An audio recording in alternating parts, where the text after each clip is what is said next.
بسم اللہ الرحمن الرحیم۔ السلام علیکم ناظرین، میں ہوں آپ کا دوست سازش۔ ناظرین، آپ کو بتائیں گے کہ پاکستان کے اندر پچھلے کئی دنوں سے موسم بہت ہی خراب چل رہا ہے، جس کی وجہ سے بہت زیادہ گرمی اور بہت زیادہ چلچلاتی دھوپ کی وجہ سے لوگوں کی جانوں کو خطرہ ہونے لگا، اور بجلی تو معمول کے مطابق ہمیشہ سے غائب رہتی ہی ہے، جس پر لوگوں کی جان قربان ہے۔ اب اس پر بہت بڑا جو محکمہ موسمیات نے یہ ہائی الرٹ جاری کیا ہے کہ اب موسم کے اندر کیا تبدیلی آئے گی۔ ناظرین، آپ کو بتائیں گے کہ موسم جو ہے وہ اب کیا اپنی کروٹ بدلنے جا رہا ہے، اس کے بارے میں ہم آپ کو تفصیل سے آگاہ کریں گے، لیکن اس سے پہلے اگر آپ نے ہمارے چینل کو سبسکرائب نہیں کیا تو سبسکرائب کر دیں اور ویڈیو کو لائک کر دیں، بیل آئیکن کو بھی پریس کر دیں تاکہ نئی آنے والی ویڈیو آپ تک سب سے پہلے اور سب سے اچھے انداز میں سب سے پہلے پہنچ سکے۔ ناظرین، آپ کو بتائیں گے کہ محکمہ موسمیات نے ابھی یہ ہائی الرٹ جاری کیا ہے کہ 3 دن جو کہ بہت ہی اہمیت کے حامل ہیں۔ اب ان میں 3 دنوں میں کون کون سے ہیں؟ 13 جولائی، 14 جولائی اور 15 جولائی۔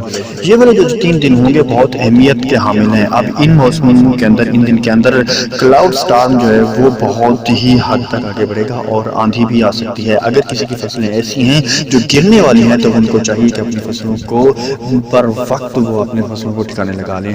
ناظرین، محکمہ موسمیات کو یہ بتانا تھا کہ یہ 3 دن جو ہے بہت زیادہ حد تک خطرناک ہو سکتے ہیں، کیونکہ اس کے اندر ایک تو طوفان کے آنے کا بھی خدشہ ہے اور بہت تیز حد تک آندھی بھی آ سکتی ہے۔ یہ 3 دن جو ہیں بہت ہی خطرے کی گھنٹی بجا چکے ہیں، اور محکمہ موسمیات نے یہ ہائی الرٹ جاری کیا ہے کہ اب کسانوں کے اسپیشلی اور جن لوگوں کے فصلیں ہیں یہ جو بھی آندھی سے متاثر ہو سکتے ہیں ان کو چاہیے کہ وہ اپنے اقدامات پر وقت کر سکیں۔ ناظرین، ملتے ہیں اگلی ویڈیو میں۔